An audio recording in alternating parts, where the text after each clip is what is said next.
அன்புக்குரியவர்களே, இன்னைக்கு நாம பாஸ்கா காலத்தின் 3வது வாரத்துல வெள்ளிக்கிழமையில் நாம் பயணப்பட்டு கொண்டிருக்கிறோம்.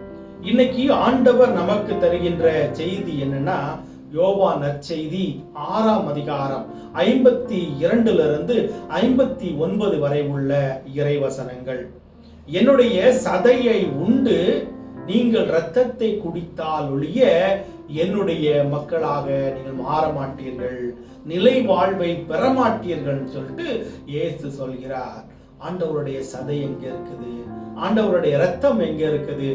ஏன் நாம் அவருடைய சதையை உண்டு இரத்தத்தை குடிக்க வேண்டும் அப்படின்னு பார்த்தீங்கன்னா, அன்புக்குரியவர்களே, அவர் தன்னுடைய உடலை இந்த நற்கருணையாக கொடுத்து விட்டு சென்றிருக்கிறார்.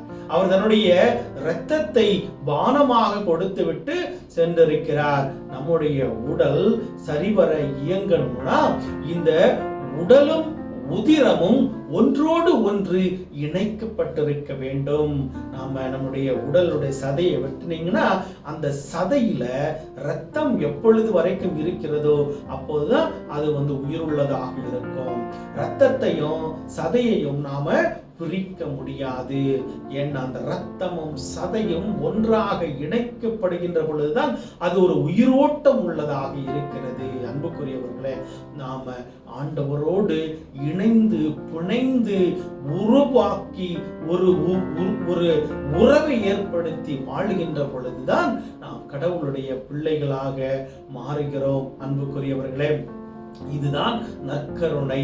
நற்கருணையை நீங்கள் உண்ண வேண்டும். எப்படிப்பட்ட மனநிலையில் உண்ண வேண்டும்? நான் இயேசுவை என்னுடைய உள்ளத்தில் ஏற்றுக்கொள்ள போகிறேன். எங்கெல்லாம் இயேசு இருக்கிறாரோ அங்கே அற்புதம். இயேசு வாழ்ந்த காலத்துல இயேசுவை தேடி போனாங்க, தவம் கிடந்தாங்க. இயேசுவனுடைய இந்த ஆடையினுடைய விளிம்பை தொட முடியாதா என்ற ஏக்கத்தில் இருந்தாங்க. இன்னைக்கு நமக்கு நற்கருணை ஆண்டவர் நம்மை தேடி வருகிறார். இன்னைக்கு நம்ம என்ன பண்றோம்? நம்முடைய கோயிலுக்கு போறோம், பூசைக்கு பார்க்கிறோம், அங்கே நாம் உட்கார்ந்து கொண்டு இருக்கிறோம். ஆனால் அந்த நற்கருணையின் பொழுது ஆண்டவர் நம்மை தேடி வருகிறார். நாமும் அவரை தேடி போய் நம்முடைய கரங்களில் பெற்று நாவின்படியாக உள்ளத்தில் நாம் பெறுகின்ற பொழுது, அன்புக்குரியவர்களே, அங்கே ஆண்டவருடைய பிள்ளைகளாக மாறுகிறோம். இந்த நற்கருணை தியாகத்தின் அடையாளம், நற்கருணை உறவின் அடையாளம், நற்கருணை இயேசுவினுடைய பிரசன்னம். இந்த நற்கருணையை நாம முழுமையாக பெற்றுக்கொள்ளுவோம். அப்போதான் ஆண்டவர் நம்முடைய வாழ்க்கையில அற்புதத்தை செய்வார். பல நேரங்களில் அன்புக்குரியவர்களே, நாங்க வீடுகளுக்கு சென்று இந்த நற்கருணையை கொடுப்பது உண்டு. நோயாளிகளுக்கு, வயதானவர்களுக்கெல்லாம் நாங்க டிஸ்ட்ரிபியூட் பண்ண போவோம். அப்போ அவங்க சொல்லுவாங்க, ஃபாதர், அந்த காலத்துல நான் இளையோர் குழுவுல நான் இருந்தேன், பாடகர் குழுவுல இருந்தேன், ஒரு நாளும் மிஸ் பண்ணாம நாங்க கோயிலுக்கு போவோம். இன்னைக்கு எங்களால ஒரு பூசைக்கு கூட போக முடியாம நாங்க இருக்கிறோம். அந்த நேரத்துல நாங்க இந்த நற்கருணையுடைய வல்லமை எங்களுக்கு தெரியாம சில நேரங்களில் ஏனோ தானோன்னு நாங்க நற்கருணை வாங்கி இருக்கிறோம். இன்னைக்கு மாசத்துக்கு ஒரு வாட்டி நீங்க நற்கருணை கொண்டு வர மாட்டீங்களான்னு நாங்க ஏங்கி கிடக்கிறோம்.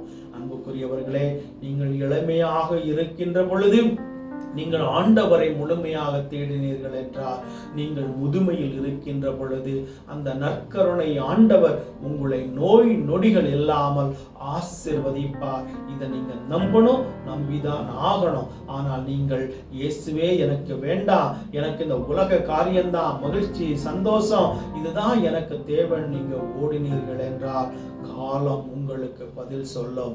கடவுளை வேண்டாம் என்று விலக்கியவர்களை ஆண்டவர் வேண்டாம் என்று விலக்கி விடுவார். எனவே அன்புக்குரியவர்களை, பணம், காசு, அதிகாரம் எல்லாமே தேவைதான். அதே நேரத்துல நீங்கள் கடவுளுடைய பிள்ளைகளாக, பிரதிநிதித்துவம் மிகுந்த மக்களாக நீங்கள் வாழணும்னா கடவுளுக்கு முன்னுரிமை கொடுங்கள். கடவுள் உங்களுக்கு முன்னுரிமை கொடுப்பார். எனவே நற்கருணை பக்தியில என்னைக்குமே முழுமையாக பங்கெடுங்க.